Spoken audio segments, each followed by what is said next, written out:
Hariom, good morning, Suprabhatam. मैं गणित वाला किशोर कुमार लाल दास। तो आज के जो हमारे दर्शक बंधु भगिनी हैं, जो हमारे प्रिय स्टूडेंट हैं, वो क्लास 9th के भैया बहन हैं। तो आज मैं बात करना चाहता हूँ, जो कल मैंने रेशनल नंबर का या कहें तो रियल नंबर का एडिशन तक बताया था, तो उसी कड़ी में आज उसका मल्टीप्लिकेशन हो रेशनल नंबर का, या फिर कह सकते हैं सब्ट्रैक्शन हो, या फिर कह सकते हैं डिवीजन हो, और लास्ट में सिंप्लीफिकेशन। तो इस पर में हम लोग आज चर्चा करेंगे और देखेंगे और समझेंगे किस तरह से ये प्रॉब्लम सोल्व किया गया है। तो बहुत इजी है, लेकिन कॉन्सेप्ट आपका क्लियर होना चाहिए। यहाँ देख करके समझेंगे कॉन्सेप्ट तो बहुत इजी है, और नहीं तो फिर आपको परेशानी होगी। इसलिए ध्यानपूर्वक मेरी बातों को सुनेंगे और देखेंगे और समझेंगे। तो कैसे होता है इसको हम लोग रिटन फॉर्म में देखेंगे आज खास करके। तो मल्टीप्लिकेशन देखेंगे रियल नंबर का, डिवीजन देखेंगे, और फिर सब्ट्रैक्शन उसी में आ जाएगा, लास्ट में सिंप्लीफिकेशन देखेंगे। तो इस चीज़ को देखेंगे और समझेंगे। और पुनः आपसे आप लोगों से आग्रह होगा, जो लाइक करेंगे, सब्सक्राइब करेंगे, फॉरवर्ड करेंगे, और जितने हो सके एक दूसरे के मित्रों को आप शेयर करेंगे। तो इससे सभी को भलाई होगा और सभी लोगों के लिए ये ज्ञान का विस्तार होगा। तो देखते हैं।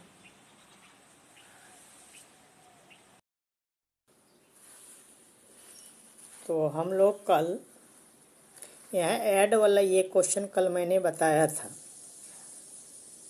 3√2 + 7√3 एक टर्म ये था, सेकेंड था √2 - 5√3। तो इसका एडिशन हम लोगों ने कल समझा था और बताया था इस चीज़ को। आज मल्टीप्लाई का प्रॉब्लम देखना है मुझे। तो देखिए 5√11 / 3√11, इसको मल्टीप्लाई करना है। इसको क्या करना है, इसके साथ इसको हमको मल्टीप्लाई करना है। तो वी हैव 5√11 और 3√11, इसको लिख दिया मैंने, क्वेश्चन लिख दिया यहाँ मल्टीप्लिकेशन फॉर्म में, मल्टीप्लाई साइन देके। अब देखिए लाइक टर्म कौन कौन सा है। 5 और 3 ये नेचुरल नंबर है, तो इसका ग्रुप बना लिए 5 × 3। और इधर देखिए √11 × √11 बच गया, तो इसको हम लोग एक ग्रुप बना लिए। तो एक ग्रुप बन गया आपका नेचुरल नंबर का, दूसरा बन गया इरेशनल नंबर का। ये दोनों ग्रुप बना दिए। अब इसका आंसर क्या होगा, 5 × 3 = 15, और इसका आंसर 11 × 11, √11 × √11। तो इसका मतलब हुआ √11 का स्क्वायर। तो दो पेयर का एक बाहर निकलता है, तो यहाँ पर एक बाहर निकल गया, √11 स्क्वायर। यानी रूट में यदि स्क्वायर रहता है तो बाहर निकल जाता है। तो यहाँ पर 11 हो गया इसका, तो 11 × 15, तो इसको मल्टीप्लाई करेंगे तो 165 आ गया। तो ये एक आंसर हो गया आपका। इसी तरह का आप डिवाइड की बात करते हैं, तो देखिए डिवाइड में ये 15 √15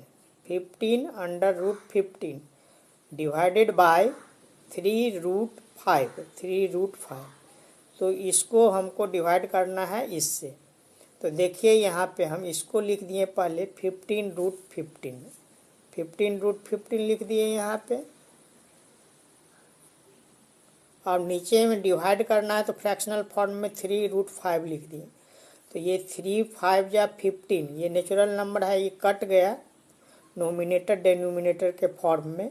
तो यहाँ हो गया 5। अब 15 को हम लोग लिख सकते हैं √3 × 5। √15 जो बच गया यहाँ, इसको लिख सकते हैं √3 × √5। तो वही मैंने लिख दिया, √15 को लिख दिया यहाँ पे √3 × √5, इसको फैक्टराइजेशन करके लिख दिया रूट में।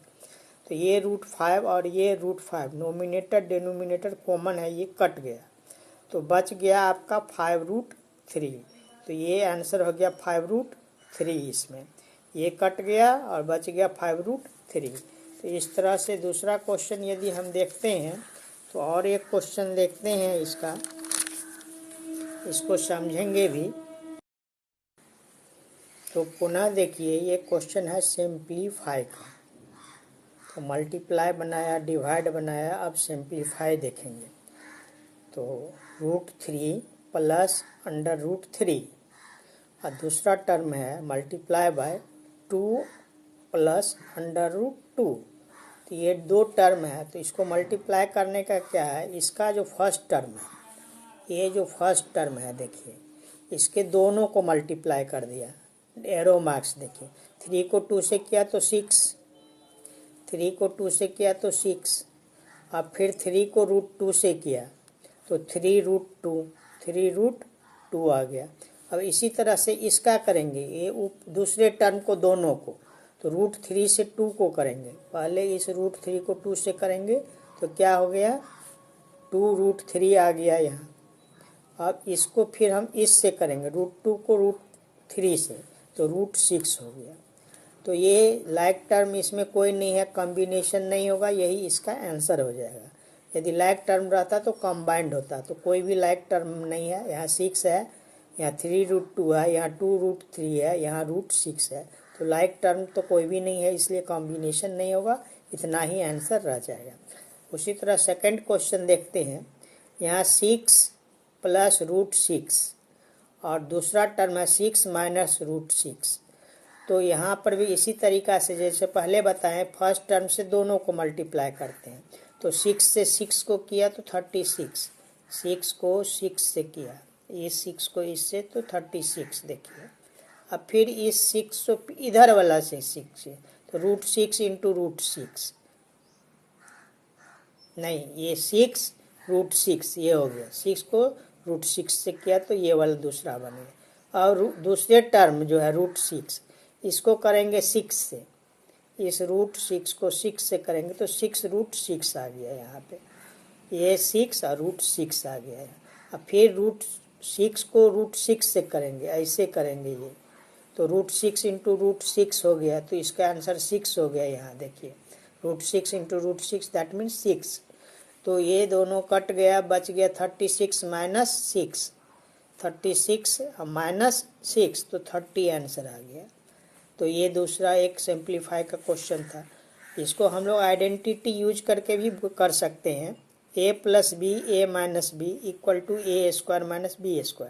यहाँ पर a के जगह पे क्या है 6 है, b के जगह पे √6 है, तो a प्लस बी और a माइनस बी के फॉर्म में है ये, a प्लस बी और a माइनस बी, ये सॉरी यहाँ a प्लस बी और a माइनस बी, तो ये फॉर्म में है a plus B a minus B, तो इसको a² माइनस b² के फॉर्म में लिखेंगे, a² माइनस b²।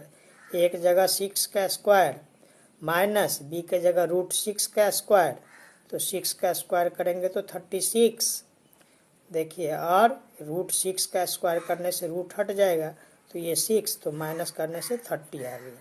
तो इस तरह से आइडेंटिटी से भी ये a plus B a minus B means a² minus b², ये आइडेंटिटी से भी बना सकते हैं, या सिंपल मेथड जो होता है फर्स्ट टर्म से दोनों को मल्टीप्लाई, फिर सेकंड टर्म से दोनों को मल्टीप्लाई। 3 टर्म रहता तो उसी तरह से फर्स्ट टर्म से तीनों का, फिर सेकंड टर्म से तीनों का, यदि यहाँ पे 3 टर्म रहता तो इस तरह से अलाइक टर्म को कंबाइन कर लेते हैं, तो इस तरह से सिंप्लीफाई हो जाएगा। तो आज का दिन मंगलमय हो और आप लोग प्रैक्टिस करें इस तरह का question, add subtract multiply divide और सिंप्लीफाई का, ऐड सब्ट्रैक्ट मल्टीप्लाई डिवाइड और सिंप्लीफाई का, इस तरह का क्वेश्चन कम से कम 20 क्वेश्चन बनाएंगे तो आपका प्रैक्टिस हो जाएगा। किसी भी बुक से इस टाइप का क्वेश्चन बना सकते हैं और प्रैक्टिस होगा तो हम आपको कॉन्फिडेंस होगा तो आप मैथ में इंटरेस्ट होगा। तो इस तरह से आप धीरे धीरे काम करेंगे तो बहुत डेवलप हो जाएंगे मैथ्स में। तो आज का दिन पुनः मंगलमय हो, और इसी के साथ मैं फिर आग्रह करना चाहता हूँ जो अपने दोस्त साथी मित्रों के साथ भी शेयर करें। तो धन्यवाद।